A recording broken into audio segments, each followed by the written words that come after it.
Lepo pozdravljeni tukaj na tem kraju, kjer pripadnice in pripadniki hrvaške vojske postavljajo montažni most začasni. Tukaj je pomembno, ker gre za 130 prebivalcev, ukvarjajo se tudi s kmetijstvom in ta most je za njih vitalnega pomena. Brez tega mostu ne bi mogli normalno živeti. Hrvaška je bila že prvi dan vključena v pomoč, ko sva se slišala z ministrom Marijem Banožičem in je že takoj prvi dan poplav poslala helikopter na Muro, na nasipe, kasneje pa seveda tudi v okviru mednarodne pomoči tudi inženirsko enoto, katere delo vidimo danes tukaj in zelo smo zadovoljni, da delo napreduje tako hitro. Je pa to eden izmed mnogih mostov, ki so bili porušeni v teh poplavah v Sloveniji in uspelo nam je v tem času že kar precej mostov začasnih postaviti, tako da na precej krajih promet že teče. Gre za tudi sodelovanje dveh držav, ki sta obe članici zveze NATO in tudi to izpričuje, kako pomembno je sodelovanje in kako pomembno je tudi vlaganje, ne nazadnje v vojsko.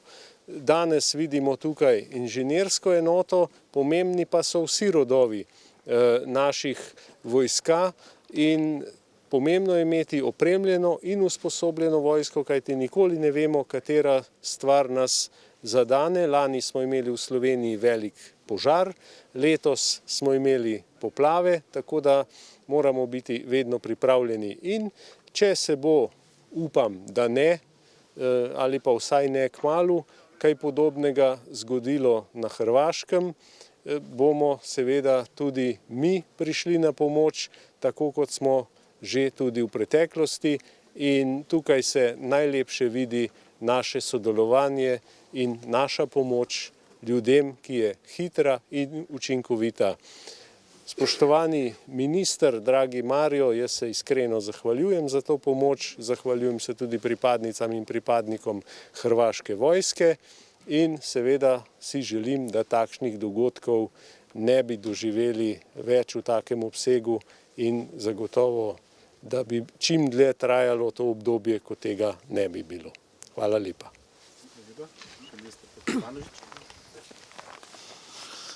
Čast mi je i zadovoljstvo što sam danas ovdje s vama, što prije svega mogu ispred Hrvatske vlade, ispred Ministarstva obrane Hrvatske vojske biti tu da iskažemo pomoć, učinimo sve da ovdje se situacija u Sloveniji normalizira nakon vremenskih nepogoda koje ste imali. Nažalost, tu je bilo žrtava, tako da ću iskoristiti ovu priliku da ispred cijele vlade Ministarstva obrane Hrvatske vojske izrazim sućut članova obitelji, osobama koje su stradali u ovom nevremenu. Ovdje smo bili samo u prvim minutama, ministre, kako smo se čuli i drago mi je da ste imali povjerenja tražiti pomoć od Hrvatske vojske još 6.8.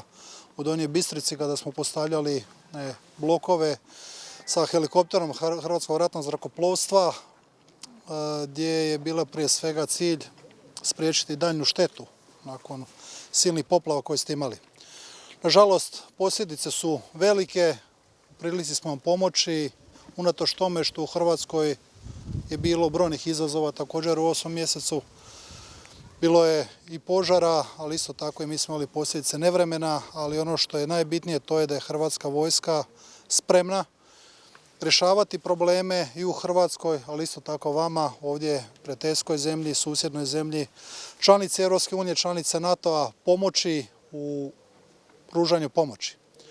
Spomenuli ste prošle godine požare. Također smo se uključili ovdje i uključivat ćemo se kad god to bude potrebno, jer znamo da se ovakve sposobnosti stječu na jedan težak način. Hrvatska vojska ulaže, vlada ulaže u Hrvatsku vojsku, ispričavam se, i ulagat će i dalje.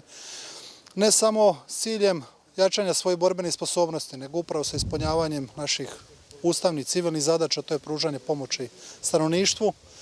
I na ovakav način evo želim i da i naše iskustva prenesemo i na vas i u našim bilateralnim razgovorima razmenimo neka daljnja iskustva kao što to činimo u slučaju vatrogasaca i pomognemo našim iskustvima na koji način i kod nabavke opreme, ali isto tako i kod razvoja onoga što je najvažnije za sustav, to su ljudi.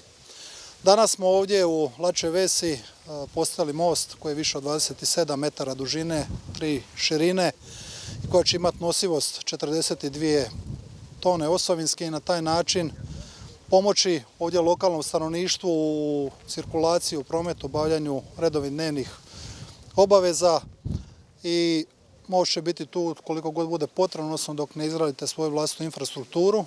Ovo je po prvi puta da ovaj most postavljen negdje izvan granica Hrvatske, tako da pohvaljujem i inženjersku satniju koja je ovdje danas s nama, koja čini sve što je bilo zahtjevano sa vaše strane i na ovakav način ne samo da smo pokazali sposobnost i spremnost, nego još jednu uistinu razinu onoga što rade tijekom cijele godine kroz svoje redovne vježbe.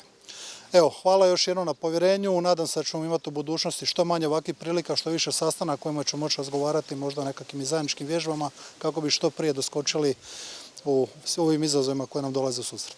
Evo, hvala još jednom. Lepo obima ministroma. Možem, ispred inženjerijske satnije podružnice Marijana Jukić-Brača. Ovo je prvi put da Hrvatska vojska postavlja ovakav most van granica Republike Hrvatske. Ovakva mosta postoje, 31 most je postavljen unutar granica. Drago mi je što možemo pomoći susjednoj Republici Sloveniji i zahvaljujem se i na gostoprimstvu samoj vojsci, a isto tako mještanima koji su nas tu dočekali i koji su isto tako jako sretni što im mi možemo pomoći. Same karakteristike mosta je već ministar rekao, tako da smatram da to ne treba ponavljati. Još jednom se samo želim zahvaliti i slovenskoj vojsci i stanovništvu na gostoprimstvu. Jel imate vi možda kolegi novinar nekakva pitanja, tehničko vezano za most, ili to? Pa evo koliko će trajati postavljanje, kad se očekuje da će biti gotovo? Postavljanje samo je počelo u nedjelju istovarom materijala i planirani završetak mosta je sutra. Što se tiče uporabe i otvaranja nekakvog mosta za vozila kao i za pješake je prekosutra jer imamo još nekako probno opterećenje i završne radove na spavanje rampi. I to je to.